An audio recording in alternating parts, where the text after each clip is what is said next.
We are not in 9 circles. We would definitely want to be in all circles for 3G. There's no doubt about that. So let's see how much of spectrum is put in this auction and how it goes.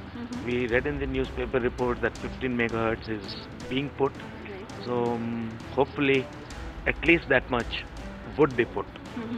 So if there are 4 blocks of 5 megahertz each that is being speculated at this stage, do you think that is an amount of spectrum strong enough or big enough for all players and all industry players to really get enough 3G spectrum? The way data is increasing and will increase, ultimately everybody will need more spectrum.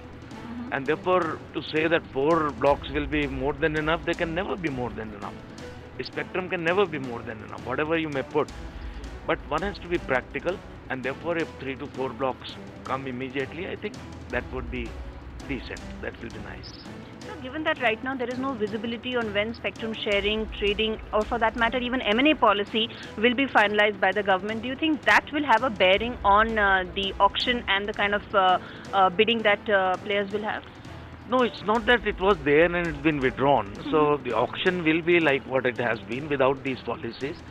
But yes, over a period of time, as I said, the need for spectrum and capacities will increase. The spectrum pooling, spectrum sharing, all these will only help in utilizing the spectrum better from a capacity point of view for all operators. Find us on Facebook at facebook.com/ETNow and don't forget to click the like button. You can also follow us on Twitter at ETNowLive. To stay updated with all our programming, hit the subscribe button on our YouTube channel by logging on to youtube.com/user/ETNow.